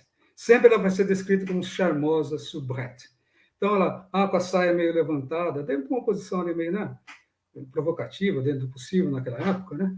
E então ela olha para aquele cartaz, vê a roupa que ela está usando, a saia, ela pensa, se alguém pode fazer uma saia assim para mim, aquele rapaz lá vai gostar, etc. Vou dançar com ele, etc. Ela está pensando, né, no viver a vida, né? Que todo mundo estaria, de certa forma, né? Saudável estaria fazendo. Aí o senhor Boylan telefonou para ela e falou: olha, a gente vai fazer os concertos só em Belfast, em Liverpool. Ele está agendando os concertos para a senhora Molly. Né? Olha, daí, tal. Daí fala assim: pô, então não é em tantos lugares quanto você pensava que for. Mas tem lá os dois concertos que a senhora Molly vai fazer, um em Belfast, outro em Liverpool. São ali próximos. Né? E ela fala, então, para o Boylan no telefone, né, pede para sair às 6, não, fica até 6h20, não sei o quê. E ela fala que um tal senhor Lenihan vai estar no Ormond às 4 da tarde. Então já está, olha, o senhor Lenihan ligou, o senhor Lenihan vai aparecer logo à frente, ele ligou e vai falar, e vai encontrar o senhor lá no Ormond, que vai ser o episódio depois do capítulo seguinte, que é as sereias. Bom, feito isso, vamos para o episódio 8. O episódio 8 acontece dentro de um subterrâneo, de uma espécie das ruínas, né, onde era a sala de conselho da abadia de Santa Maria. Então, tá lá dois senhores, né, o Ned Lambert, mostrando esse lugar, né, essa sala do conselho da abadia, né, para um reverendo Hugh C. Love. Lembrar que esse reverendo provavelmente é anglicano, ele não é católico, é da igreja anglicana, provavelmente. Não acho que ele seja protestante, não, mas, em todo caso... Bom, então ele está mostrando na sala onde, em 1534, alguém se declarou rebelde contra o Império, os ingleses, etc. e tal, né? Então tem essa referência histórica, né, importante aí. Lembrar que todo o texto do Ulisses, e também todos os capítulos do Ulisses, e também essas referências históricas são muito importantes, né, para localizar, para nos colocar perante, né, esse contexto histórico que é da Irlanda no final do século XVIII, final do século XIX, começo do século XX. Né? Então, ele está sempre fazendo referência histórica. Né?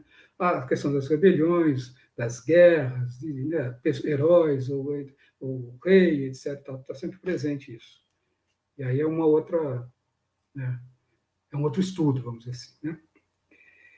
Bom, ainda nesse episódio 8, com relação a essas referências históricas, por exemplo, assim, não necessariamente, faz a menção a um acontecimento que vai estar presente já lá no evento 16.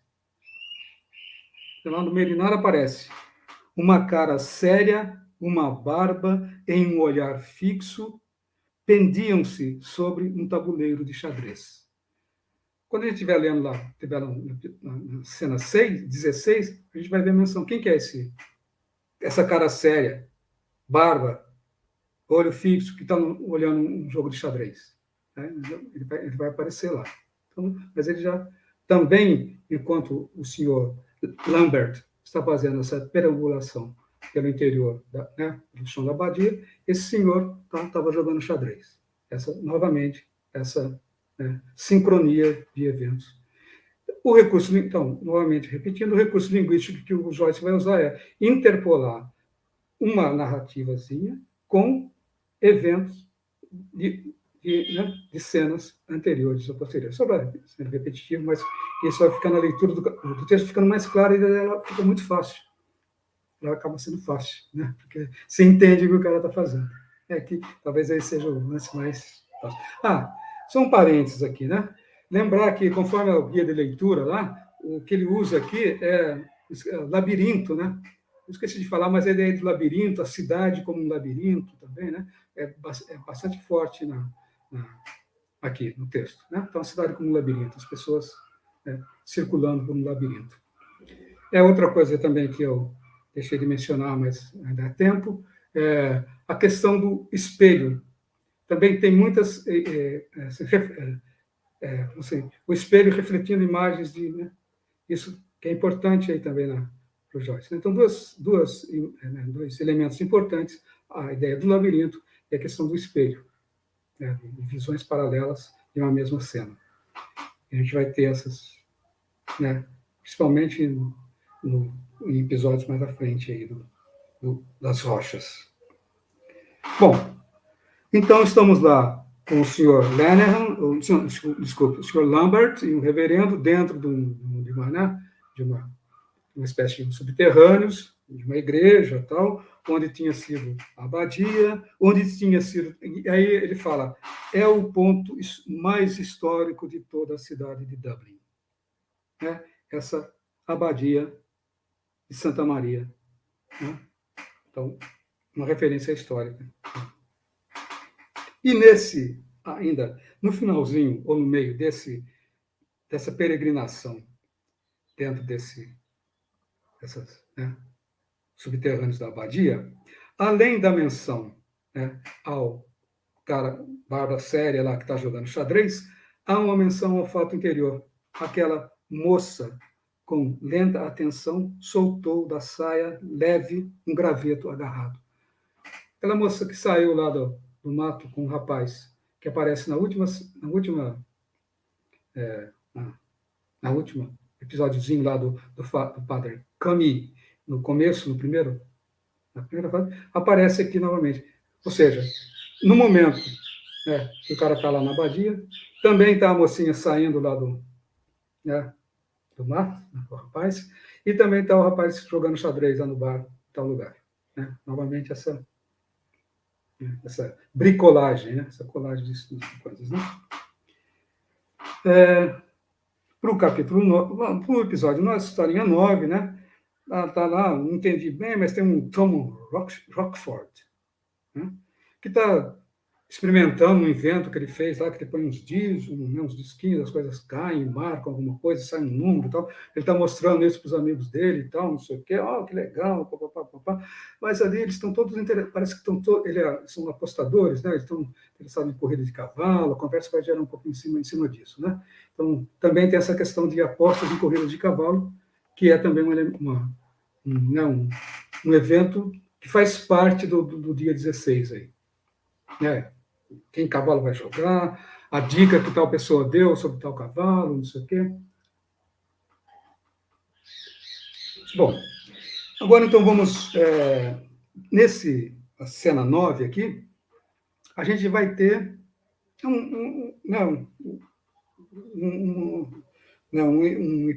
uma historinha aqui, meio um pouquinho picante, vamos dizer assim, no certo sentido, mas uma historinha aqui que eu vou tentar falar para vocês aqui, então. Bom, então o senhor Tom Rochford está mostrando esse evento, aparece lá o Nosey Flynn, um outro desocupado lá, que o Caetano Galeno traduz como Cheirão Flynn, Nosey Flynn, e também aparece o Lenihan e o McCoy. Bom, eles estão lá, tá o Lenihan, estão passando lá, ver o que está acontecendo. Tal. O Lenihan e o McCoy saem caminhando juntos, Aí eles passam, né? Lá no...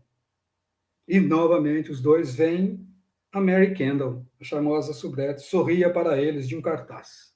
Então, novamente, o cartaz, né, mostra a mocinha sorrindo para esses dois senhores. Né? Esse ambiente, esse elemento do ambiente urbano também fazendo parte da história. Né? Então, daí o senhor Lenihan e o McCoy saem caminhando juntos. O Lenihan nós já o conhecemos como um personagem lá dos Dublinenses, nos Dois Galantes. Ele é um tipo meio desocupado, ele é visto aqui como um sanguessuga, um parasita, né? Que as pessoas só aturam ele porque ele conta muita história e tal, mas ele sempre...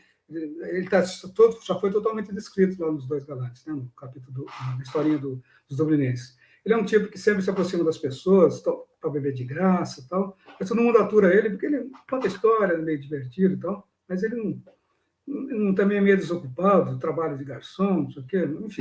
Né? Então, não chega a ser um parasita social, um pária, mas é um tipo meio, sei lá, meio, também não marginalizado, né? Mas meio desocupado na vida, vamos dizer assim. Ninguém sabe como ele vive, de certa forma. Bom, aí estamos falando lá de corrida de cavalo, tal, não sei o quê, papapá.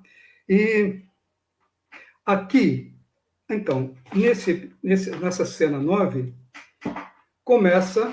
nós vamos começar a ter interpolações, trechinhos da cavalgada real.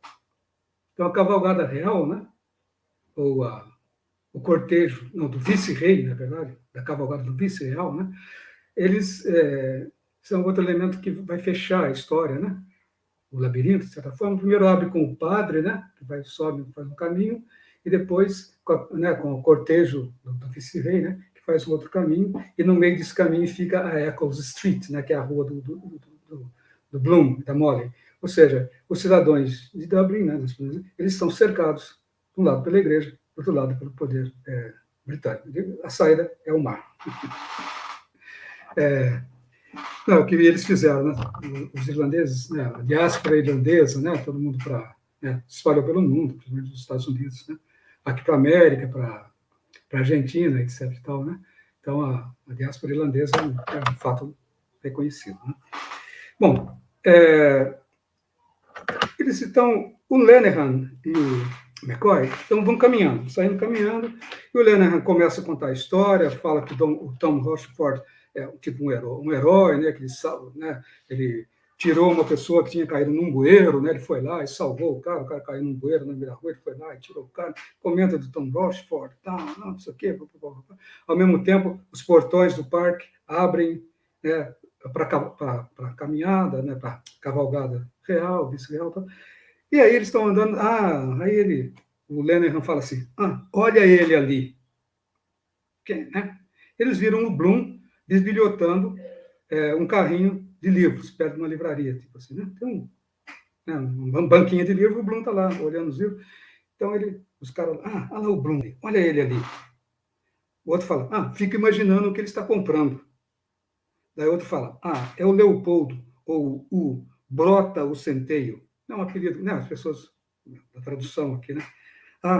Ele é completamente, o outro fala, ele é completamente maluco por essas ofertas. Ele vive comprando livros assim, compra livros assim. Outro dia ele comprou um livro, acho que foi que ele comprou bem barato, né? Porque tinha umas ilustrações muito bonitas das estrelas, dos cometas, não sei o quê. Aí o Lenihan fala assim, verdade? Eu vou te contar uma boa história sobre cauda de cometa. Daí ele vem. Daí ele fala assim pro Tom, não, pro McCoy. Vem aqui pro sol. Vem aqui pro lado solarado da rua. Eu vou te contar uma história. Sabe, outro dia eu estava lá, tinha uma festa em tal lugar, lá, uma festa beneficente, tinha muita comida, muita bebida, e eu estava de garçom. E servindo, todo mundo bebendo, tal, e lá estava a senhora Bloom, o senhor Leopoldo, estavam lá, tal. Quando a gente saiu, eu peguei a gente foi no mesmo cavalo, no mesmo carro, e a senhora Bloom sentou-se ao meu lado. Daí ele fala assim, senhora Blum, hein? Não sei o quê, papapá, e no balanço da charrete, ela começou a chegar do meu lado, tal, não sei o quê, não sei o quê. Eu tive uma ereção ali na hora, tal, não sei o quê, não sei o quê. E o senhor Blum estava lá olhando as estrelas, falando do cometa, e eu estava lá com a senhora Blum do lado.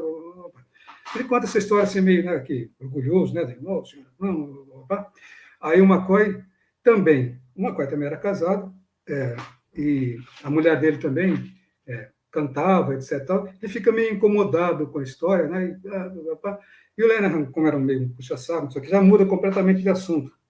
Não, o senhor Bloom, ele é um sujeito culto, versátil, esse Bloom, né? Ele mudou, né? Ele conta a história, né? Que estava lá com a mulher do cara, né? E, né? Tirando umas lasquinhas dela, tal, não sei o quê. E o cara fica incomodado, ele já muda. O senhor Bloom, né? Não, ele não é desses que a gente vê todo dia, né? Sabe? Tem um quê de artista, o velho Bloom, né? Ele tenta, mas também esse olhar meio, né, de colocando o Bloom meio de lado, assim, né? Ele não é um desses que a gente vê todo dia, né? Então, dá essa ideia de assim, como o Bloom é visto, né? Pela sociedade, né? pelo grupo de amigos dentro da sociedade irlandesa. Né? Aí, então, no episódio seguinte, na cena seguinte, aparece o Sr. Bloom mesmo, né? Que ele está lá na banquinha, olhando os livros, tal, ele vira... Então, vamos ter um trechinho aqui, né? Ele está folheando lá as páginas das terríveis revelações de Maria Monk e depois a obra-prima de Aristóteles. Interessante, nessa olhar a obra-prima de Aristóteles, que ele vê lá, né? Desenhos ou pranchas, né? As pranchas de bebês arrondilhados em úteros vermelho sangue, que nem fígados de vaca no matadouro. Montes deles assim, nesse momento no mundo inteiro, todos forçando com o crânio para sair dali. Essa preocupação, né, não sei, de onde vem essa ideia, né, de ficar pensando sobre, né, o nascimento, né, a criança no útero, né, e, né, forçando, enfim. Ele lembra, daí ele fala, uma criança nasce a cada minuto em algum lugar. Né? E aí ele pensa na senhora Purefoy, uma amiga dele que vai estar lá no hospital há 3 dias em trabalho de parto. Então ele está pensando nela, olha, coitada da senhora Purefoy, né? Então ele tem essa preocupação pelo trabalho, né? Pelo trabalho de parto, né? Esse trabalho que só cabe às mulheres, né? Então nesse ponto ele vamos dizer, ele compartilha de uma visão menos machista. Ele tem uma preocupação, né? Clara né, com o papel da mulher, com o lugar da mulher, nesse sentido. Bom, aí ele está lá vendo os livros, olha um, olha outro, tal, daí ele acha lá as doçuras do pecado, The Sweets of Sin. Daí ele começa a ler, né? Ele começa a ler e tem lá um certo, né, um soft porn, como diríamos, não sei quantos tons de cinza lá, uma coisa lá, daí o efeito, eu vou ler aqui sobre o efeito, né? Vou ler sobre o efeito que o livro tem sobre ele. Para mostrar, então, para ficar claro, o quanto corporal e físico o senhor, né, como o senhor Bloom né, como que são, né, corporalmente, como ele é, né, como que ele é estimulado, né, como se estimula, etc. Então, lá, o efeito é, doce um calor banhou-lhe o corpo, o efeito da leitura. Intimamente sua carne. A carne cedia entre roupas amorfanhadas, branca dos olhos desvanecendo para o alto. Não sabe se ele está o que ele está sentindo ou o que ele está lendo ali, né? Suas narinas se arqueavam em busca da presa. Juntos para os sexos, juntos para os seios derretendo-se. Suor acebolado de axilas, visco, grude peixe, suas carnes ofegantes. Sinta, aperte, esmagados. Essa imagem, esterco sulfúrico de leões, jovem. Então, o quanto corporal é o Sr. Bloom, né? O quanto ele experimenta o mundo muito pelo corpo, né? É o elemento fundamental da experimentação do mundo. Etc. Bom, então a gente tem essa apresentação do Sr. Bloom, né? Independente. Então, a gente até pode começar a ler o livro dali, né? Ele tem a apresentação do Sr. Bloom, como ele é visto pelos companheiros, né? Pela sociedade, etc. E tal. Bom, assim como... Então, o episódio, a cena 10 aqui, está bem no meio dos acontecimentos, né? Lembra, né? Então, está tudo ocorrendo lá, o Sr. Bloom aparece ele comprando os livros. O livro que ele vai levar para a mulher dele ler, né?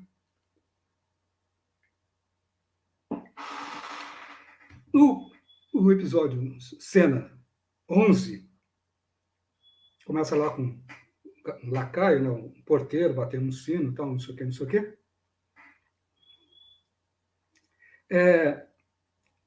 A gente vai deparar-se com a Dilly Dédalus, uma das outras irmãs do Stephen, lá na porta de um bar, que ela está lá desde a 1h. Agora é 3h da tarde, mais de 3, quase 4. Ela está lá esperando o pai dela sair do lugar, né, que ela quer pedir dinheiro para ele.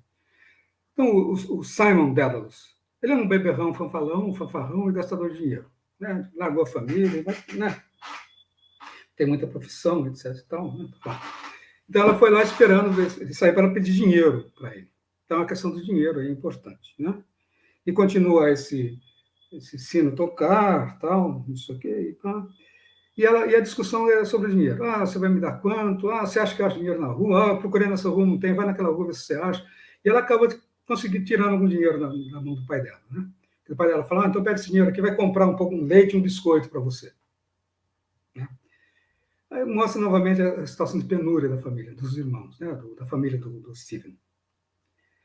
Ainda na cena 10, 11, a gente já tem uma inter-relação para a cena 12. O Sr. Kernan, satisfeito com o pedido que conseguiu, caminhava cheio de si pela James Street. Já faz uma interpolação, nos mandando lá para a cena 12. Ou seja, está acontecendo junto com a 11, a mesma coisa. Aqui também há a menção à cavalgada, ao cortejo real, que está passando já lá em cima pelo Park Gate. Então a gente pode colocar no Google Maps o lugar que a cavalgada passa, tal, né? É legal ver o trechinho que ela faz, tal, não sei o quê. Passa pelo rio, pelas pontes, tal, não sei o quê. Bom, então vamos para a cena 12. A cena 12 é com o Sr. Tom Kernan. O Sr. Tom Kernan é um negociante de chá, né? Ele vende, ele tem o comércio de chá está na mão dele, né? E ele está muito feliz ali porque ele conseguiu fazer uma boa venda, tal, está caminhando feliz pela rua, tal, não sei o quê. E lembrar que o Sr. Kernan é um dos personagens principais, né, o protagonista da história Grace, ou Graça, nos Dublinenses. Ele é um alcoólatra, lá no Dublinense ele caiu, quebrou a boca, os amigos lá juntam com ele e vão convidá-lo para ir para um retiro espiritual, para ele parar de beber, etc.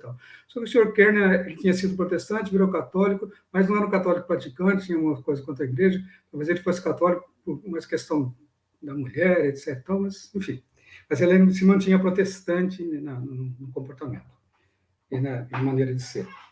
Bom, aí ele vendeu bem o chá, tal, não sei o quê, e passa no lugar e pede uma dose de gin. Então, ele continua alcoólatra. O retiro espiritual não serviu de muito para ele. Ele continua, pede um gin, toma, fica lá conversando, excelente gin, conversa com o cara a respeito, né, da tragédia lá do General Scullin, né, que o padre viu lá. Olha que coisa na América acontecer isso. Você viu? Oh, não tinha segurança nenhuma, os bombeiros não tinham salva-vida, não tinha nada, não tinha barco, todo mundo foi pisoteado, morreram, na América, hein? Olha as coisas que acontecem lá. A gente pensava que era pior aqui, né? Então, os americanos, mas onde tem dinheiro, sabe como é que é, né? Sabe, né? Deve ter, rolou lá, né? Os bombeiros liberaram, né? As coisas sempre, né? Essas coisas que a gente ouve com frequência, né? O descaso, né, das autoridades e o resultado disso, né, que sempre são tragédias humanas, né, como no caso. E a história do General Scullin é que era uma excursão que um pastor protestante, não sei de que igreja, mas ele organiza uma excursão com os membros da igreja para passar um fim de semana um dia numa ilha, tal, né?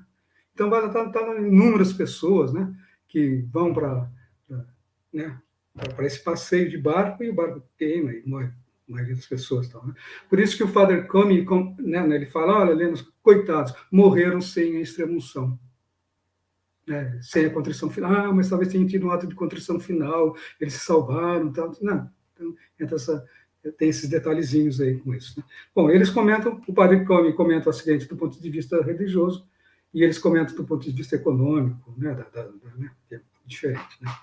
Bom, então esse comentário, o Sr. Kerner continua ali andando e falando sobre eventos históricos, e ele fala uma coisa muito interessante, ele está muito bem vestido, né, uma roupa elegante, mas que ele comprou num brechó, assim, né, de segunda mão, mas que foi lá feito com né, uma casa de uma alfaiataria e tal. Daí ele fala assim, a roupa que resolve. Interessante ele fala, né? Eu estou bem vestido assim, o gerente do banco me olhou de outro jeito e tal, fica comentando sobre isso, e daí tem essa coisa, essa noção, aí, o espelho, né? Ele tem um lugar que está numa loja olhando, então tem um espelho, ele se olha no espelho e tal, né? Ele é refletido no espelho, a roupa, etc. Então, ele tem nessa situação, né? Especular aí, né? Então, ele se nota, ele percebe também que o cortejo, né, do vice-rei está passando, né? Ele faz questão de cumprimentar, porque ele é royalist, né? Ele é unionist, ele é a favor do domínio inglês, né? Ele faz questão de cumprimentar, mas ele perdeu a hora que o vice-rei passou, então não dava para fazer a saudação lá, tal. Ele se sente muito, ele passou, não consegui fazer, tal, não sei o quê. Bom, e aí, mais uma vez, o cortejo está passando lá. Nessa cena 12, há uma outra interpolação, né, menção, então, a uma cena que vai ocorrer mais à frente, que é a cena que é a cena 14. Então, a gente tem no meio do Mr. Kerner, né, uma historinha onde são protagonistas o Sr. Simon e o Padre Coley. Nós vamos falar disso quando chegar lá no episódio da historinha 14. É só para lembrar aqui, está lá no meio da história do Kerner, esse trechinho assim. Oi, Simon. O Padre Coley disse, como vão as coisas? Oi, Bob, meu velho. O Sr. Dédalus respondeu, detendo-se. Então, mandando a gente lá para o episódio da historinha que vai aparecer na cena 14, aqui no 12, tá bom? Vamos lá para o 13. A história da cena 13, o protagonista é o Stephen Dédalus. Lembra, então? E o Stephen Dédalus vai estar lá no carrinho do livreiro. Está lá vendo os livros, está lá folheando os livros, né? Lembrar que o Stephen Dédalus acabou de sair de uma palestra que ele fez lá na biblioteca sobre o Hamlet. Então, ele fez a história sobre o Hamlet no capítulo anterior e está caminhando, meio sem o que fazer, e parou ali na banquinha. Lembra que o Sr. Bloom estava lá um pouco antes dele. A história do Ulisses, aqui no caso, é o encontro do Sr. Bloom com o Sr. Stephen Dédalus. Bloom é Ulisses, e o Stephen Dédalus, o filho, né? Então, é essa a junção que ele vai fazer. No decorrer da história, eles estão sempre lá, né, se cruzam, próximo do outro, eles vão se encontrar efetivamente, e saírem juntos, na cena da Circe, né, no bordel, onde tem uma alucinação, uma ruaça tremenda, e o Circe apanha, cai lá, e o Leopoldo vai ajudá-lo a sair, saem juntos. Né? Mas, enfim, então um pouco fazendo um spoilerzinho da história aí. Né? Bom, então, o Stephen Dédalus está lá vendo os livros. Mas o Stephen Dédalus é esse cara aéreo, cheio de ideias, né, mais absurdas possível. Então, ele olha lá. Antes ele começa o capítulo ele olhando um joalheiro, mexendo nas joias. Aí ele fala, as joias, essas coisas das rochas do interior da natureza que saem, e tem uma mulher dançando, e não sei o quê, e o rubi sai do umbigo dela. Ele delira, né? Aquela coisa, então, ele está sempre assim, ele está sempre, ele mesmo fala, entre as palavras dementes dos sofistas. Né? Ele está sempre nesse mundo aí do sofismo, vamos dizer assim. Bom, Aí ele está lá olhando o livro, tá, olhando um livro, olhando outro, vê um livro lá, Como Conquistar o Amor de uma Mulher, né? Lembrar que ele tem 22 anos, né? Está seguro. Então, aí ele fica lá, então você vai falar essas palavras assim, vai, esse aqui é um encantamento, então você vai conquistar, né? Isso aqui, papapá. Ele foi um pouquinho que escreveu isso aqui está lá. E aí ele vê a irmã dele, a Dili, que tinha pedido dinheiro para o pai. A Dili também estava lá fuçando nos livros. Eles se conversam, o que você está fazendo aqui? Não sei o quê, papapá, não sei o quê. Aí ele vê que a Dili comprou um livro. Mas o que você comprou um livro aí? O que você comprou aí? Ah, o livro tem que estar sem capa, né? Ah, eu comprei um livro, não sei o quê, seria os básicos do francês, para aprender francês. Que legal, não sei o quê, não sei o quê. Daí ele pensa assim, essa minha irmã, acho que ele tem a mesma mente que eu. E ele está com remorso pela morte da mãe, né? Ele está vamos dizer assim, um complexo de culpa, né? Ele está assim, muito perturbado, né? E perturbado também que ele não consegue ajudar a família, né? Vê que a família está sem dinheiro, as irmãs, tal, não sei o quê. Daí ele fala assim, ela está se... Daí ele comenta depois, ela está se afogando. Pergunta, os meus livros estão penhorados aqui? Ele fica procurando se tem livro dele, né? Que pertenciam a ele, estão lá, tal. Bom, e aí ele vai terminar esse encontro aí, o Stephen, com uma frase, né, com um dizer aqui, né, um trechinho, que o Caetano traduz como remorsura do intelecto. Então, ou seja, eu estou com o meu intelecto aqui revirando aqui, né? E ele inverte a frase intelecto remorsurado. Então, e essa frase no original é eu vou dizer aqui, aging bite of Inuit, que é quase um palavrão, né? Inuit's aging bite. Poderia estar dizendo assim, aging bite é a dor me pega, né, no meu intelecto, ou o meu intelecto está afetado pela dor. Essa ideia do remorso, não, né? Ou seja, estou sempre matutando coisas aqui, né? E um processo de culpa. Então ele fala, a irmã vai afogar e eu vou me afogar com ela, não vou poder salvá-la. Ele fala essa frase aí. Então, mostrando aqui, então, que o Stephen está totalmente perdido. Né? Ele está, como eu já tinha falado, homeless, né? Sem teto, sem família, não sabe o que fazer, né? E o pai está um pouquinho preocupado com ele, pela companhia que ele, né? Pelas companhias com que ele anda, tal, né? Não sabe o que fazer. E, bom, então essa é a situação do Stephen, né? No episódio, cena 14, estamos chegando no final, né? Eu vou terminar aqui. O senhor Simon, pai do Dédalus, né, se encontra com o padre Coley. Agora, é engraçado, esse padre ele é meio estranho. Né? Um padre que não é o senhor Comey lá, né? O padre. Bom, primeiro que ele é tratado como Bob. O Simon trata ele como Bob. Quem trata um padre, né? Como o Bob. Né? O Bob. Bom, ô Bob, meu velho, como vai? Aí esse padre mandou uma história muito estranha, que ele está sendo perseguido por dois sujeitos que querem tirá-lo do apartamento onde ele mora.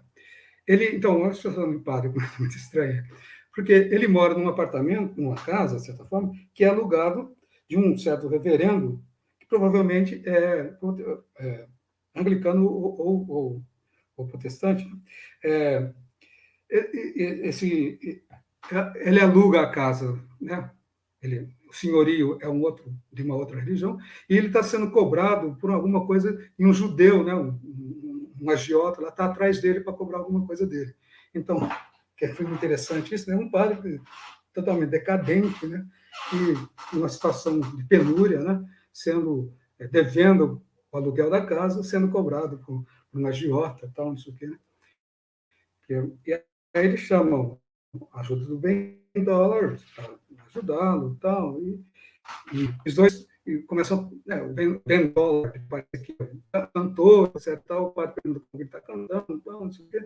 E eles, depois, esses três vão se encontrar, vão estar presentes lá na cena do capítulo do Cersei. Ou seja, três ocupados, né?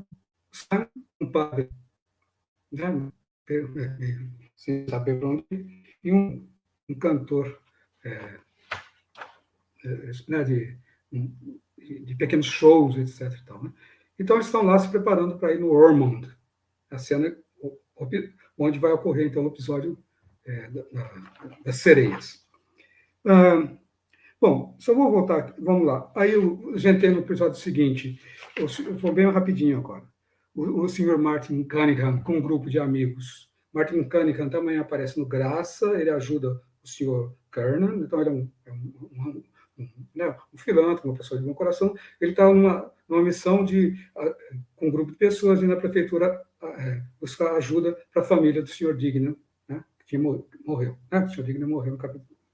Bom, então tem ele está lá na prefeitura, etc. e tal. O vice-rei está lá cavalgando, aparece as coisas do vice-rei. Depois, no próximo, a gente tem a conversa do Mulligan e o Hines, que estão os dois amigos do Stephen, comentando da palestra dele sobre o Hamlet, e falam mal dele pra caramba, tal, né? E aparece lá o rapaz jogando xadrez no bar. Tá? No episódio seguinte, quem é o protagonista é o filho, o Dignan, o jovem Dignan, né? Que está lá, já apareceu em vários lugares, mas ele tinha ido comprar uma carne de porco, ele estava com um pacote de carne na mão, passeando pela rua, ver os boxeadores jogando, ver a foto da Mary Kendall, né?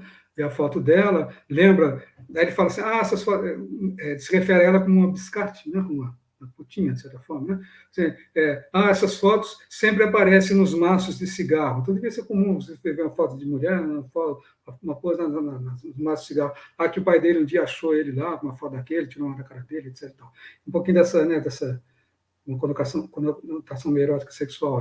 E ele comenta a respeito da morte do pai, que o pai morreu, como foi o funeral, como o pai morreu, né? Ele viu o pai morrer, né? Então, não sei o que, o pai estava bêbado, né? Que a questão do alcoolismo é uma coisa importante na história. O pai estava bêbado, queria sair de casa para beber mais, teve um infarto, algo assim, morreu, e ele presenciou a morte do pai, e o pai fala para ele que ser bom para a mãe, etc. E tal, né?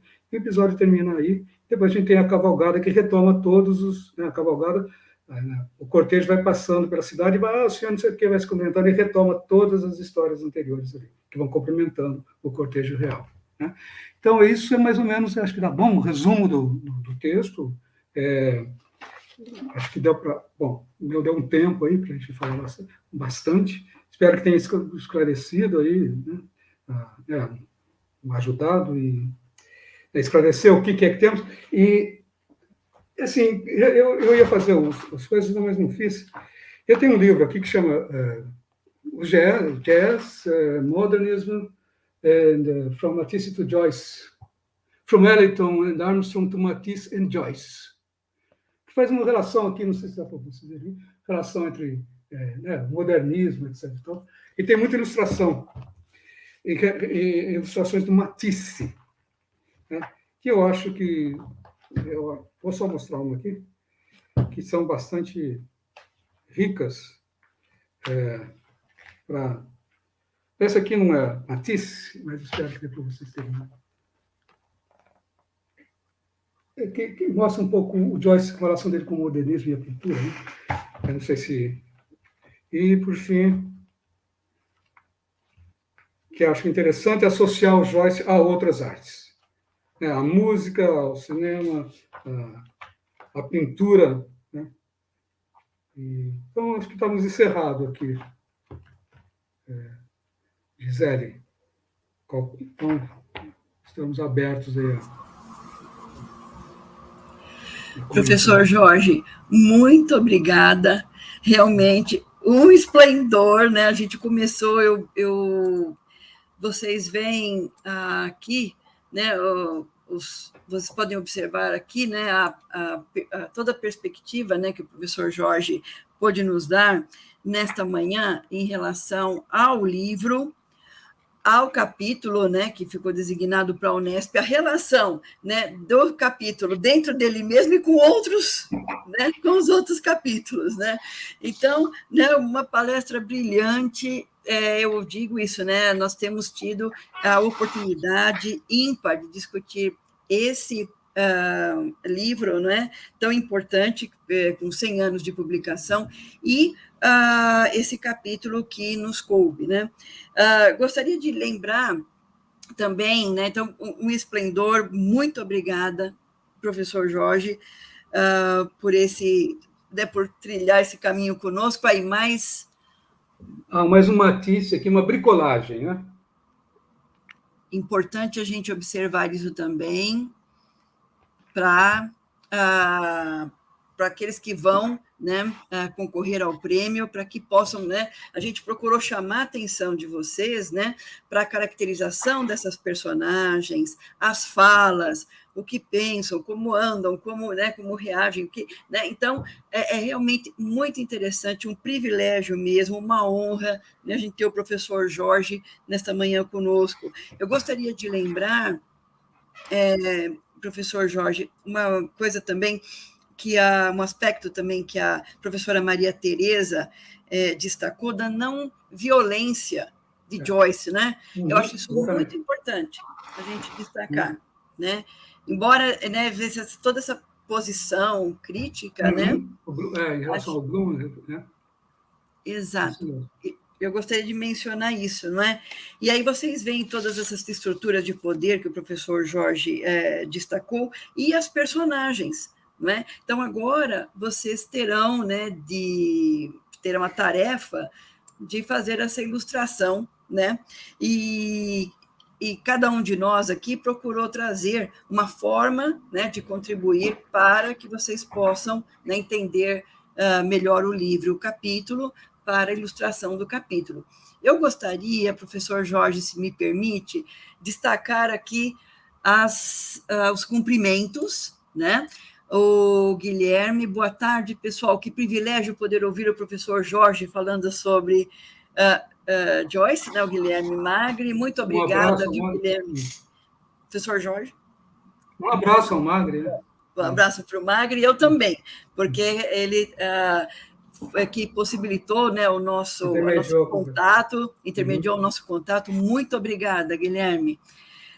Também aqui saudações, né? E também Daniela Nogueira de Moraes Garcia. Que prazer reencontrar, professor Jorge, colega tão querido de Assis. Um abraço também para a Daniela.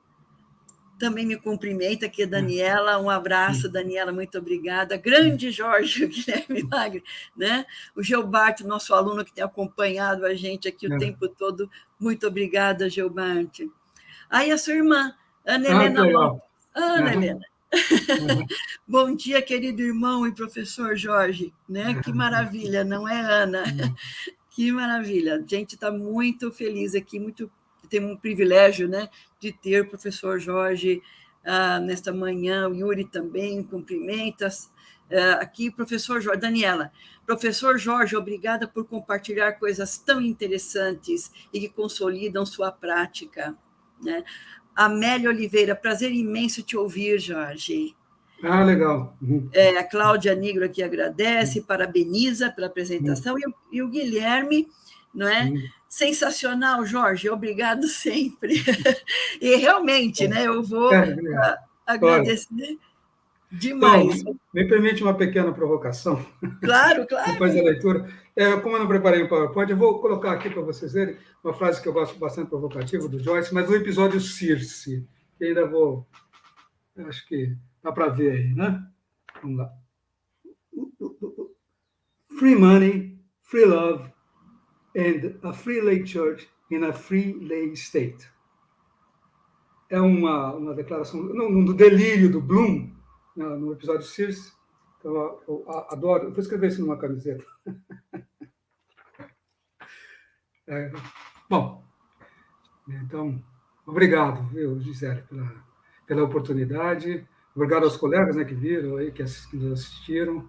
E sempre estou à disposição, né, assim, para conversar a respeito. É sempre um prazer. Muito obrigada também à Anne, que tem nos ajudado o tempo todo, né?